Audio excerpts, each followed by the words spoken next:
সম্মানিত মন্ত্রী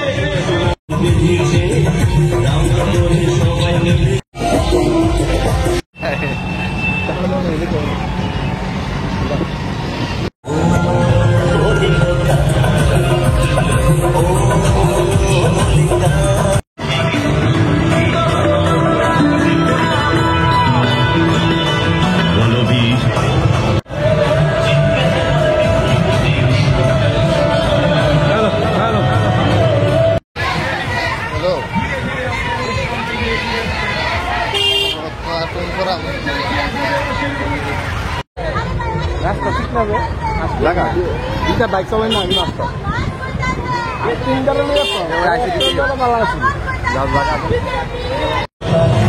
বলি আজকে 19 একসাথে দুই সবাই কাম তাই তো বলি আজকে 19 একসাথে দুই সবাই কাম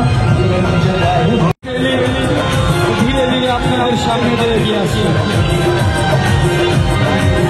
এই মিছিলের পূর্বভাগে আছে এই রাজ্যের দিচ্ছে সবাই গাছ অশুভ শক্তি আবার নেপাত যাক উঠবে পদ্ম ফুল ঘুরছে জনগণ তোমার আমার বিজেপি।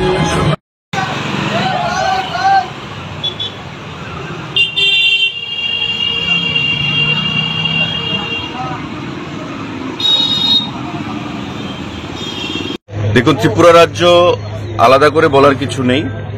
সারা দেশে আগলিবার 400 পার মোদিজি যে স্লোগান তুলেছেন, প্রচারের যে নমুনা প্রথম ধাপে, একটা জিনিস পরিষ্কার, মানুষ মোদিজির এই স্লোগানকে গ্রহণ করেছে এবং এনডিএ জোটকে 400-এরও বেশি আসন দিয়ে তৃতীয়বার এবার ক্ষমতায় প্রতিষ্ঠিত করবে, যার মধ্যে বিজেপি 370 আসন একাই পাবে। আমাদের রাজ্য ত্রিপুরা রাজ্য দুটো আসনের ভোট 19 তারিখ এবং 26 তারিখ, পাশাপাশি 7 রামনগরের উপনির্বাচন অনুষ্ঠিত হচ্ছে বিধানসভা কেন্দ্রে। ঐতিহাসিক মার্জিনে আমাদের প্রার্থীরা জয়ী হবেন বিপ্লব কুমার দেব, কৃতি সিং দেববর্মন এবং 7 রামনগরে আমাদের মেয়র দীপক মজুমদার মহোদয়। কারণ মানুষ ভোট দেবে উন্নয়নের নিরিখে, মানুষ ভোট দেবে এই অশুভ জোট কংগ্রেস এবং সিপিআইএম এর বিরুদ্ধে। কারণ যারা বিগত দিনে ত্রিপুরা রাজ্যে হাজার হাজার মানুষকে খুন করেছে, কমিউনিস্ট পার্টি তাদের শাসনকালে বঞ্চনা করেছে, মানুষকে বিভ্রান্ত করেছে, শত্রুতার রাজনীতি সংগঠিত করেছে, আজকে তাদের সঙ্গে কংগ্রেস দল জোট করেছে এবং সে সমস্ত শহীদদের রক্ত তারা ভুলে গেছে। যারা সন্ত্রাসের শিকার হয়েছেন সে সমস্ত পরিবারের কথা তারা ভুলে গেছে। তো স্বাভাবিকভাবেই মানুষ এই জোটকে 23-এর নির্বাচনেও মেনে নেয়নি। বিধানসভা নির্বাচনে অশুভ জোট হয়েছিল, আমরা আওয়াজ তুলেছিলাম, প্রতিবাদ করেছিলাম এবং মানুষ আমাদের প্রতিবাদে সামিল হয়েছেন এবং 23 সালেও আমাদের বিধানসভা নির্বাচনে দ্বিতীয়বার বিজেপিকে প্রতিষ্ঠিত করেছে। এবারও এই অশুভ জোটের বিরুদ্ধে আমরা সোচ্চার হয়েছি এবং সারা রাজ্যে একটাই স্লোগান উঠেছে যে অশুভ জোটের কোনো এজেন্ডা নেই, ইন্ডিয়া জোটের কোনো এজেন্ডা নেই। তাদের যেটা বলা হয় যে একটা aimless ship without a rudder, destination নেই, গন্তব্যস্থল নেই এই জোটের। একটাই লক্ষ্য, মোদিজিকে হারাতে হবে। এটা কোনো জোটের এজেন্ডা হতে পারে না। সুতরাং এবারকার নির্বাচনে বিগত দিনের সমস্ত রেকর্ডকে ম্লান করে দিয়ে নতুন রেকর্ড তৈরি হবে, ইতিহাস তৈরি হবে পশ্চিম এবং পূর্ব আসনে। এবং আমাদের যে উপনির্বাচন 7 রামনগর আসনে, সেখানে দীপক মজুমদার সাহেব একটা ঐতিহাসিক ভোটে জয়ী হবেন এবং প্রয়াত সুরজিৎ দত্তর যে স্বপ্ন ছিল রামনগরকে নিয়ে, সেই রামনগরের কাজ, উন্নয়নের কাজ ত্বরান্বিত হবে। ধন্যবাদ। দেখুন, ত্রিপুরা রাজ্য আলাদা করে বলার কিছু নেই। সারা দেশে আগলিবার 400 পার মোদিজি যে স্লোগান তুলেছেন, প্রচারের যে নমুনা প্রথম ধাপে, একটা জিনিস পরিষ্কার, মানুষ মোদিজির এই স্লোগানকে গ্রহণ করেছে এবং এনডিএ জোটকে 400-এরও বেশি আসন দিয়ে তৃতীয়বার এবার ক্ষমতায় প্রতিষ্ঠিত করবে, যার মধ্যে বিজেপি 370 আসন একাই পাবে। আমাদের রাজ্য ত্রিপুরা রাজ্য দুটো আসনের ভোট 19 তারিখ এবং 26 তারিখ, পাশাপাশি 7 রামনগরের উপনির্বাচন অনুষ্ঠিত হচ্ছে বিধানসভা ক্ষেত্রে। ঐতিহাসিক মার্জিনে আমাদের প্রার্থীরা জয়ী হবেন বিপ্লব কুমার দেব, কৃতি সিং দেববর্মন এবং 7 রামনগরে আমাদের মেয়র দীপক মজুমদার মহোদয়। কারণ মানুষ ভোট দেবে উন্নয়নের নিরিখে, মানুষ ভোট দেবে এই অশুভ জোট কংগ্রেস এবং সিপিআইএম এর বিরুদ্ধে। কারণ যারা বিগত দিনে ত্রিপুরা রাজ্যে হাজার হাজার মানুষকে খুন করেছে, কমিউনিস্ট পার্টি তাদের শাসনকালে বঞ্চনা করেছে, মানুষকে বিভ্রান্ত করেছে, শত্রুতার রাজনীতি সংগঠিত করেছে, আজকে তাদের সঙ্গে কংগ্রেস দল জোট করেছে এবং সে সমস্ত শহীদদের রক্ত তারা ভুলে গেছে। যারা সন্ত্রাসের শিকার হয়েছেন সে সমস্ত পরিবারের কথা তারা ভুলে গেছে। তো স্বাভাবিকভাবেই মানুষ এই জোটকে 23-এর নির্বাচনেও মেনে নেয়নি, বিধানসভা নির্বাচনে ও শুভ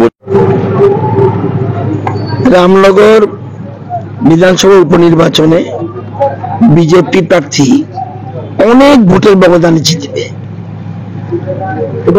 এবং লোকসভা নির্বাচনে পশ্চিম ত্রিপুরা আসনে বিপ্লব কুমার দেব উনিও প্রচুর ভোটের ব্যবধানে জিতবে। আমার ব্যক্তিগত অভিজ্ঞতা এবং রাজনৈতিক অভিজ্ঞতা আমি বলতে পারি, বিরোধী দলের প্রার্থী যারা রয়েছে তাদের জামানত জব্দ হবে, অর্থাৎ যা ভোট কাস্টিং হবে তার 1/6 কম যদি পায় তাহলে তার জামানত থাকে না। রতন দাসের জামানত থাকতে পারে না। উনি এমন কোনো ভালো কাজ অতীতে করেনি যে জন্য মানুষ ওনাকে ভোট দেয়। আর রামনগরের ভোটারদের আমি চিনি, তাদের মন মানসিকতা চিনি। তারা দীর্ঘদিন আমাদের প্রয়াত সুরজিৎ দত্তের পাশে ছিল এবং তারা উপযুক্ত প্রার্থী পেয়েছে, যাকে নিয়ে ওরা আগামী দিনে আমরা যেমন এক ত্রিপুরা শ্রেষ্ঠ ত্রিপুরা করতে চাই, এরকম একজন প্রার্থী পেয়েছে যাকে রামনগর মানুষ এতে অত্যন্ত খুশি। বিভিন্ন স্তরে আমাদের আলোচনা হয়েছে এবং ওনার প্রয়াত সুরদাস স্ত্রীও আমাদের দীপক মজুমদারকে সমর্থন করেছে এবং উনি বক্তব্য রেখেছেন। তো সুতরাং বিরোধী দলের এমনিতেই সিপিএম কংগ্রেসের কোনো কিছু নেই, আছে কি? কিচ্ছু নেই। সিপিএম কংগ্রেসের নাম আমি আগেও বলেছি, এই নির্বাচনের পরে সিপিএম এর বিরোধী দলের যে মর্যাদা এটা হারবে। এই নির্বাচনের পরে লোকসভা এবং নির্বাচনের পরে বিরোধী দলের বর্তমানে বিরোধী দল নেতা জিতেন চৌধুরী ওনার এই বিরোধী দল নেতা অর্থাৎ যে সংখ্যা থাকার কথা সিপিএম সেটা থাকবে না। আর কংগ্রেসের মাত্র একজন এমএলএ থাকবে আপাতত, এরপরে শেষ নির্বাচনে এটাও থাকবে না। কোন প্রশ্ন আছে? একজন থাকবে আর বাকি যে রয়েছে তারা এরা তো সব চলে আসবে। কেন থাকবে? তাহলে কি আপনাদের সাথে ওরা যোগাযোগ করছে? হ্যাঁ, ওরা তো চলে আসার জন্য এখনই বলছে এবং বিভিন্নভাবে সহযোগিতা করছে। ওরা জানে এখানে একটা ভোট উপনির্বাচনে এবং লোকসভা নির্বাচনে একটা ভোট সিপিএম প্রার্থীকে দেওয়া বা কংগ্রেস প্রার্থীকে দেওয়া এটা মোটেই গ্রহণযোগ্য নয়। কত মানুষ খুন করেছে আমার কাছে লিস্ট দেখবেন। ওরা কোন লজ্জায় ভোট চায়? এই আগরতলা শহরের শুক্রাম দেববর্মা প্রকাশ্য ট্রাইবাল অফিসার ছিলেন এসডিএম। আপনারা সেই সময় সাংবাদিকতা করেছিলেন কিনা জানি না। এখন পর্যন্ত কোনোদিন, যতদিন বামপন ছিল কোনোদিন তদন্ত হয়নি। প্রকাশ্য দিবালোকে এবং মহাকরণের পাশে ওনাকে খুন করা হলো, কোনো বিচার নেই। দেবল দেবতা কে না জানে? এরকম অসংখ্য লিস্ট হয়েছে। আমাদের মধুসূদন শাহ এমএলএ, বহু এমএলএ খুন হয়েছে তাদের আমলে এবং তাদের সাথে কংগ্রেস সিপিএম মিলেছে।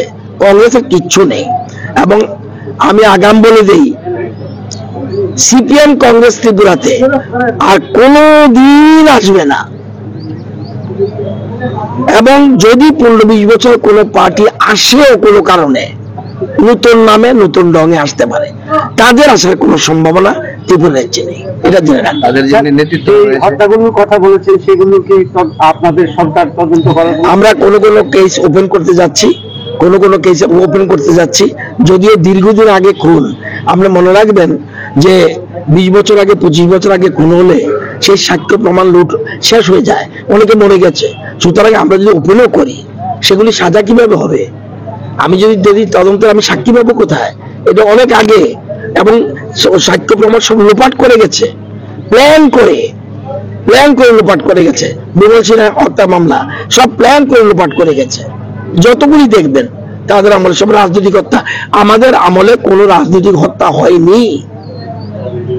এবং বিজেপি এত মহানুভব যে বিজেপি যত অতীতে যত রাজনৈতিক হত্যা হয়েছে সেগুলি তারা যেন সুবিচার পায়, সেজন্য তাদের পরিবারে একটা যেন চাকরি দেওয়া যায় এভাবে চিন্তা করেছে। এবং এর মধ্যে 7 থেকে 9 জনের মতো চাকরি হয়ে গেছে।